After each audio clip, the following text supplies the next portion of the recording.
کونیا سے روانگی کے بعد ہم نے اپنی آرام دہ سٹریون وین میں انطالیہ کی طرف کا سفر شروع کیا۔ 5 گھنٹوں کے اس خوبصورت سفر میں کھڑکیوں سے گزرتے پہاڑی مناظر اور بدلتا ہوا موسم ہمارا ساتھ دیتا رہا۔ دوستوں کا ہنسی مذاق میں اور باتوں میں طویل راستہ کب سے مٹ گیا پتہ ہی نہ چلا، اور یوں ہم بحر روم کے ساحلی شہر انطالیہ جا پہنچے۔ انطالیہ پہنچتے ہی ہم فوراً ہوٹل میں چیک ان کیا اور زیادہ دیر انتظار نہ کیا اور سیدھے ہی ہم بحر روم کی طرف نکل پڑے۔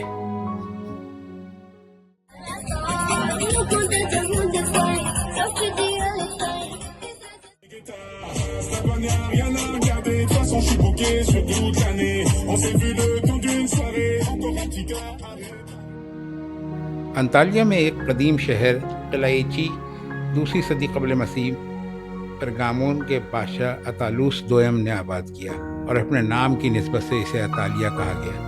یہ ایک اہم رومی بندرگاہ بن گیا، جس کی سب سے بڑی نشانی آج بھی موجود ہے، جس کو ہیڈریان گیٹ یا اردو میں ہدریان کا شاندار دروازہ کہتے ہیں۔ یہ فاتحانہ محراب 130 صدی عیسوی میں شہنشاہ ہدریان کی آمد کی یاد میں تعمیر کیا گیا۔ اس دروازے سے گزرتے ہوئے آپ 2000 سال پہلے کے رومی معززین کے نقش قدم پر چل رہے ہوتے ہیں۔ 19ویں صدی میں انگریز محقق سر فرانسس بیوفرٹ نے اسے دنیا سے متعارف کرایا اور 1950 کی دہائی میں اس کی مکمل بحالی ہو گئی۔ قلعہ ایچی ایک اور قدیم نشانی ہے جو کہ حضرت ٹاور کہلاتا ہے، جو 2 صدی عیسوی میں ایک رومی مقبرے کے طور پہ تعمیر ہوا۔ بازنٹائن دور میں اس شہر کی فصیل کا حصہ روشن مینار کے طور پہ استعمال کیا گیا تاکہ جہازوں کی رہنمائی ہو سکے۔ صدیوں کے دوران یہ شہر بازنٹائن، سلجوق اور بالآخر عثمانی دور حکمرانی سے گزرا۔ آج جدید بحالی کے منصوبے نے اس نظر انداز محلے کو ترکی کے خوبصورت ترین تاریخی علاقے میں بدل دیا۔ قلعہچی میں واقع یہ مسجد اپنے اندر ایک انوکھی تاریخ سموئے ہوئے ہے۔ یہاں 4 مختلف مذاہب کی عبادت گاہیں بنی اور بگڑی۔ 2 صدی عیسوی میں یہاں ایک رومی مندر تعمیر ہوا۔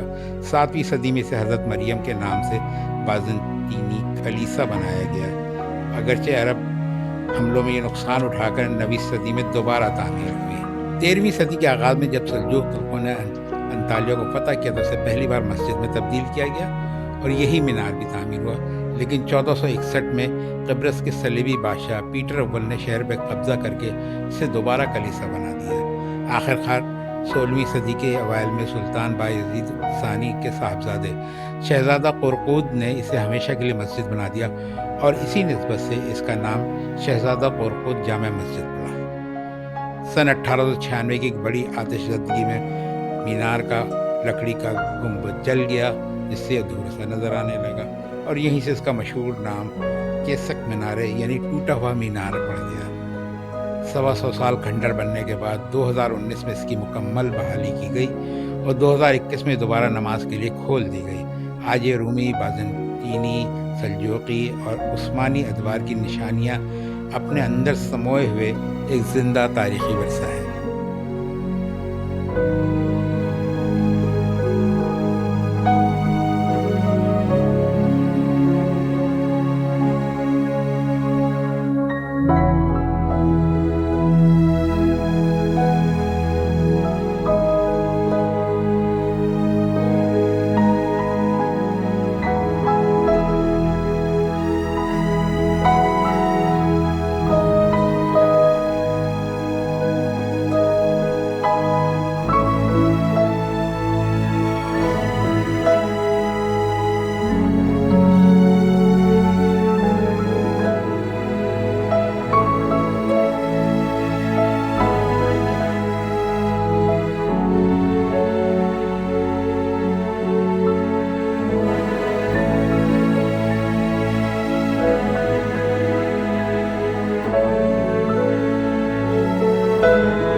O şirin sözlerine, hayranım gözlerine, bakma sözlerine, gel yanıma gel, gel gel gel yanıma gel, gel yanıma gel, gel gel gel yanıma gel.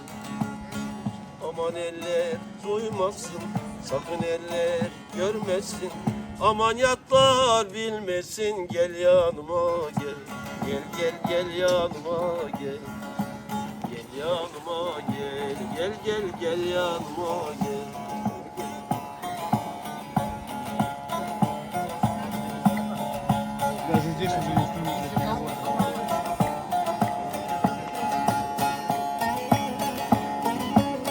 Tomurcuk nameleri, çözüver düğmeleri, göreyim sineleri, gel yanıma gel, gel gel gel yanıma gel. Gel yanıma gel, gel gel gel yanıma gel.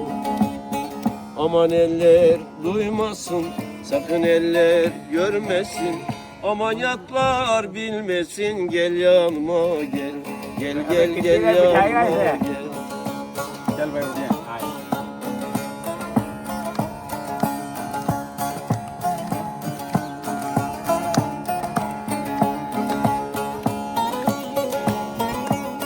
Cilvelice, nazlıca, hem sazlıca, sözlüce, yar gizlice, gizlice, gel yanıma gel, gel gel gel yanıma gel, gel yanıma gel, gel gel gel yanıma gel.